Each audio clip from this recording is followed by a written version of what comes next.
చందానగర్ మాజీ కార్పొరేటర్ నవతారెడ్డి మనతో ఉన్నారు. ఆమెను అడిగి తెలుసుకునే ప్రయత్నం చేద్దాం. మేడం నమస్తే. నమస్తే అన్న. మేడం చెప్పండి మేడం, రాష్ట్ర ముఖ్యమంత్రి బీఆర్ఎస్ అధినేత పైన అవాక్ చవాకులు మాట్లాడుతూ ఇష్టానుసారంగా లాంగ్వేజ్ మాట్లాడుతున్నాడు. దీన్ని ఎట్లా చూస్తారు మీరు? ఒక ముఖ్యమంత్రి హోదాలో ఉండి ఒక బరువు బాధ్యత తన మీద ఉన్నాయి. తెలంగాణ మొత్తం నేనే భుజస్కంధాల మీద మోస్తున్నా అని చెప్పుకునే ముఖ్యమంత్రి ఈ రోజులో ఒక బస్తీ లీడర్ కన్నా అధ్వానంగా మాట్లాడుతున్నారు. ఒక ముఖ్యమంత్రి హోదాలో ఉండి, ఒక గౌరవప్రదంగా ముఖ్యమంత్రి హోదాలో ఉండి ప్రతిపక్ష నాయకుల్ని గౌరవించాలి. గౌరవించకుండా ఈరోజు ఇష్టం వచ్చినట్టు ఆయన నోటికి ఏది వస్తే అది మాట్లాడడం వాళ్ళ విజ్ఞతకే వదిలేస్తున్నాం. ఎందుకంటే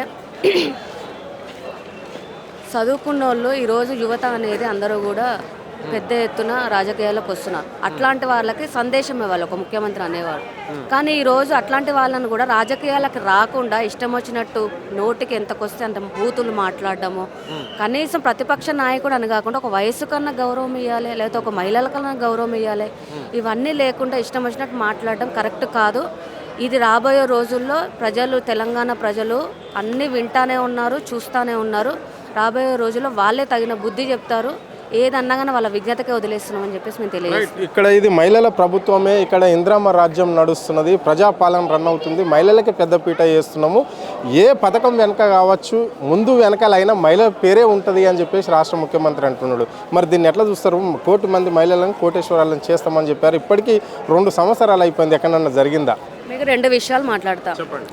మేము జిహెచ్ఎంసీలో కార్పొరేటర్స్గా ఉన్నప్పుడు 50% రిజర్వేషన్లో 50% కన్నా ఎక్కువ సీట్స్ ఇచ్చి గెలిపించిన పార్టీ బీఆర్ఎస్ పార్టీ.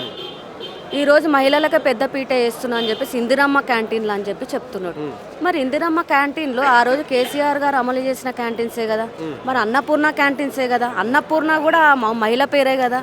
మరి అన్నపూర్ణ అని తీసేసి ఈరోజు ఇందిరమ్మ అని ఎందుకు పెట్టాలా? అంటే దీనిలో మతలబ్ ఏంటి? ఇక్కడే అర్థమవుతుంది. వీళ్ళు ఏ పని చెయ్యరు, చేసిన పనిని పేర్లు మార్చుకుంటూ పోతారు తప్ప వీళ్ళ గవర్నమెంట్లో ఏది కూడా అయ్యే పని లేదు. ఆల్రెడీ 2 సంవత్సరాలు అయిపోయింది. ఇంకా 3 సంవత్సరాలు ప్రజలు చూస్తూ ఉన్నారు, భరిస్తూ ఉన్నారు. అవన్నీ ప్రజలు చూసి వాళ్ళకి తగిన శాస్తి చెప్తారు అని చెప్పేసి తెలియజేస్తాం. మీ మాజీ మంత్రి కేటీఆర్ ఎక్కడ ప్రచారం చేసినా ఆయన అడుగు పెడితే చాలు అక్కడ ఆ పార్టీ ఓడిపోతుంది, ఆ క్యాండిడేట్ ఓడిపోతాడు అని చెప్పేసి రాష్ట్ర ముఖ్యమంత్రి అంటున్నాడు. మరి దీన్ని ఎట్లా చూడవచ్చు? ఇప్పుడు వచ్చేది ఈ గ్రేటర్ హైదరాబాద్లో జిహెచ్ఎంసీ ఎన్నికలు వస్తున్నాయి. మరి ఆ పరిస్థితి ఆ విధంగానే ఉండబోతుందా? అంటే కేటీఆర్ వచ్చిన దగ్గర క్యాండిడేట్ ఓడిపోతాడా?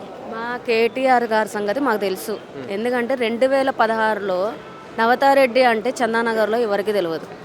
కేటీఆర్ గారు నువ్వు నించో నేను గెలిపిస్తా అని చెప్పి మమ్మల్ని గెలిపించిండ్రు. మా కేటీఆర్ గారు సత్తా ఏందో మాకు తెలుసు. ఇట్లాంటి గుంపు మేస్త్రీలు చెప్తే ఇక్కడ నమ్మే రోజులు ఇక్కడ ఎవ్వరు లేరు తెలంగాణ ప్రజలు.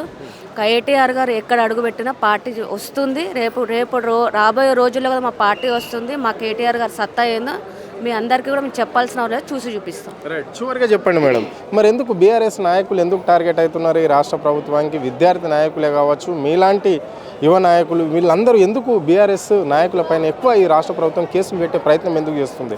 అంటే ఈ రాష్ట్రంలో వివిధ పార్టీలు కూడా ఉన్నాయి కదా, వామపక్షాలు ఉన్నాయి, బీజేపీ పార్టీ ఉంది, బీఎస్పీ ఉంది, రకరకాల పార్టీలు ఉన్నప్పటికీ కూడా కేవలం ముఖ్యమంత్రి మాట్లాడితే బీఆర్ఎస్ నాయకులపైనే ఆయన కామెంట్ చేస్తాడు. బీఆర్ఎస్ నాయకులను ఉరికించి కొట్టాలంటాడు, చెట్టు కేలడి తీయాలంటాడు. ఎందుకు మరి ఇంత కసి ఏంది బీఆర్ఎస్ నాయకులు అంటే? ఇప్పటికే మీ కేటీఆర్ పైన దాదాపుగా 10 నుండి 15 కేసులు కూడా నమోదు చేయడం అనేది జరిగింది. ప్రధాన ప్రతిపక్ష పార్టీగా ఈరోజు తెలంగాణ పార్టీలో బీఆర్ఎస్ పార్టీ ఉంది. వాళ్ళ టార్గెట్ బీఆర్ఎస్ పార్టీ కాబట్టి వాళ్ళు చేస్తూనే ఉంటారు. వాళ్ళు ఎన్ని చేసినా మేము ఎవ్వరం కూడా తగ్గము. ఇప్పుడు మా షేర్లింగంపల్లి నియోజకవర్గంలో కూడా నేను కూడా మా గాంధీ గారిని ఏకుతా ఉంటే కూడా మా మీద కూడా కేసులు పెట్టిండు. ఎన్ని రోజులు నడుస్తాయి? నడుస్తానంటే అట్లా కేసులు పెట్టుకుంటూ పోతే మేమేం భయపడము. భయపడకుండానే ఇంకా ఎన్ని కేసులు పెట్టినా అదే ఉత్సాహంతో, అదే ప్రోత్సాహంతో నడుచుకుంటూ వాళ్ళని గద్దె దింపే వరకు పోరాటం చేస్తామని చెప్పి తెలియజేస్తాం. రైట్, ఇది అంటే ఇప్పటి వరకు కూడా కాంగ్రెస్ పార్టీకి సంబంధించిన ముఖ్యమంత్రి కావచ్చు, నాయకులే కావచ్చు, బీఆర్ఎస్ సంబంధించిన నాయకులపైన ఎన్ని కేసులు పెట్టినా భయపడేది లేదు. ఇది ఉద్యమ పార్టీ అని చెప్పేసి కూడా వారు స్పష్టంగా చెప్పడం అనేది అయితే జరిగింది. అంటే ముఖ్యమంత్రి పాలన మర్చిపోయి ఓన్లీ కేసులు పెట్టడానికే ప్రయత్నం చేస్తున్నాడు. అడిగిన వాళ్ళపైన ప్రశ్నిస్తే ఎవరైతే ప్రశ్నిస్తారో వాళ్ళందరిపైన కూడా ఈ రాష్ట్ర ప్రభుత్వం, రాష్ట్ర ముఖ్యమంత్రి కేసులే నమోదు చేపిస్తున్నాడు తప్ప కానీ పాలన చేస్తలేడు అని చెప్పేసి కూడా స్పష్టంగా చెప్పడం అనేది అయితే జరిగింది. కెమెరా పర్సన్ రఘుతో, అరుణ్, ఆద్య టీవీ, హైదరాబాద్.